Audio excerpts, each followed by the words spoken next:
compensate for conditions. To regain traction with the car sliding, try to balance the throttle to limit wheel spin and regain traction on a loose surface. When you're sideways, you can adjust your slip angle with the gas and the brakes.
It's much harder to break traction on a paved surface compared to a loose one.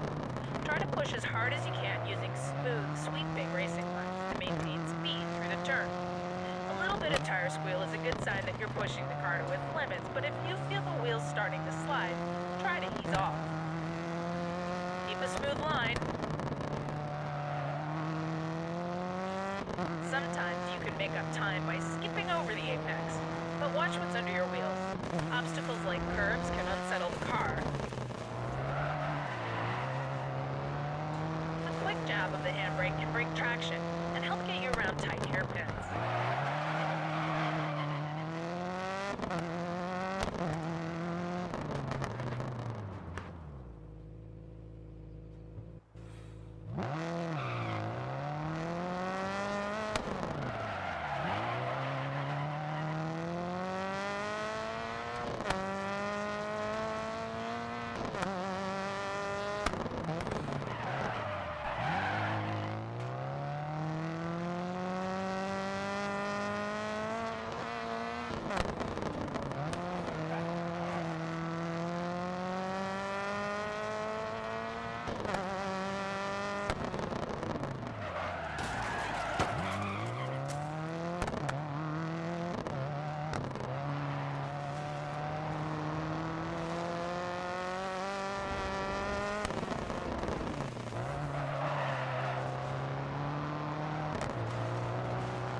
Rallycross circuits feature a mix of surfaces, so being adaptable is key to fast lap times. Control the throttle carefully on slippery surfaces and try to keep it tucked in the pavement. The way to build speed between turns is to maximize your traction.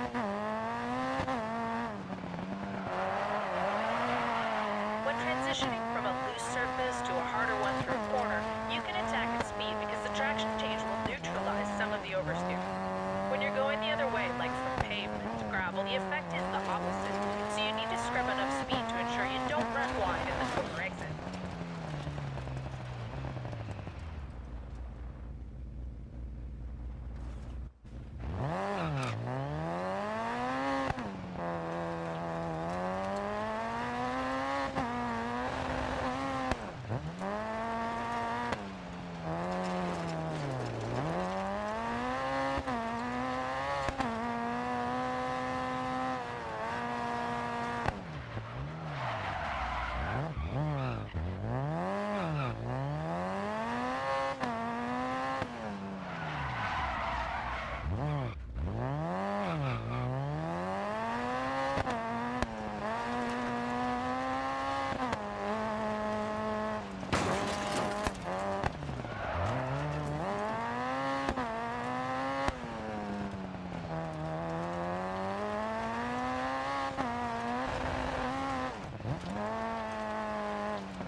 snow stages are exclusive to Sweden and present a unique challenge. Your car's automatically fitted with studded snow tires, so it's going to feel like you're on gravel. You're going to encounter a mix of snow surfaces and a variety of grip levels, but the distribution of the grip tends to be more uniform across the width of the road than you'll find with gravel.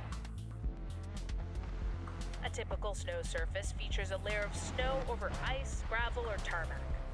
Your tires are going to naturally sink into the snow, making a big roost behind the car. A buildup of snow against the side of the tire gives you some resistance to slides and the illusion of a grippier surface.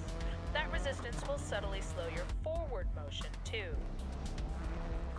You'll also find patches of compacted snow, a much harder surface the tire doesn't sink into. It's going to feel like it has less grip, but it's actually faster. When you hit slushy snow, you'll see the color of the underlying road surface showing through the racing line. Grip's going to be inconsistent across the road as you transition between slush and snow, so your best bet is to stick to the worn tracks whenever you can. Built up along the side of the road are the famous Swedish snowbanks. You gotta watch out, because they'll grab the car if you hit them too hard, and that'll be the end of your rally. But you can use them too. If you drag the tail of your car through them, they'll help keep you straight on corner exits. Careful though, there's a fine line between brushing the bank and digging in, which makes this one of the most advanced snow driving techniques you can master.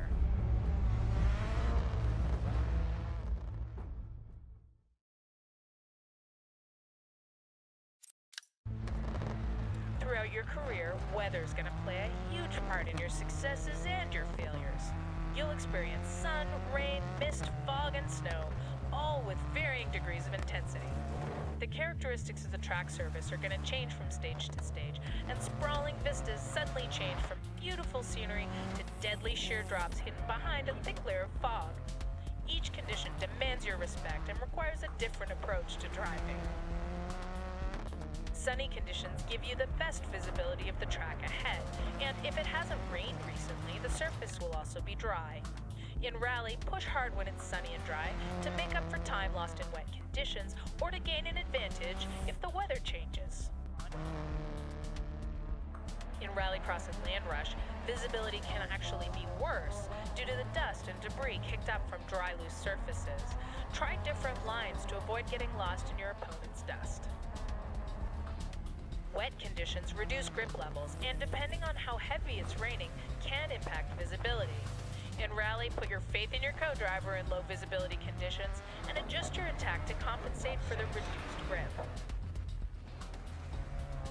In Rallycross and Land Rush, visibility will be better on loose surfaces, but settled water on pavement is going to cause a lot of spray. Fog is only a consideration in rally. When it occurs, it can severely reduce your visibility, and it'll test the trust between you and your co-driver.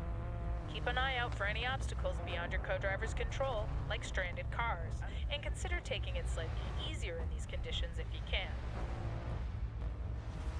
Snow is exclusive to Sweden, and it's one of the most challenging surfaces you can drive.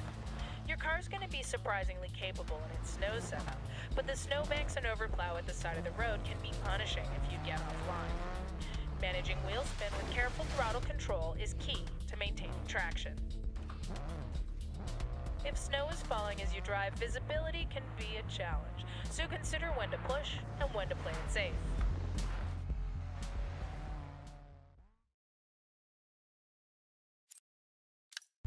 Driving a night stage can be one of the toughest challenges in rally. With corners and obstacles obscured by darkness until the lights pick them up at the last second, you need to put your complete trust in your co-driver to continue to post fast stage times. Supporting your main headlights, an additional light pod is attached to your car for night stages. This casts a far stronger beam, adding a lot of illumination to the road ahead. It's important you don't damage your lights during the stage, otherwise you'll find yourself in pitch black in the middle of nowhere. If there's no service area before a night stage, be careful where you put the front of the car. Any serious damage could also prevent the light pod from working when it's attached. If you do have damaged lights when you get to the service area, check the event details to determine if there's a night stage coming up. If there is, your lights can be repaired by fixing the body lights component in the service area. Your crew chief will also prioritize your lights if you ask him for his recommendations.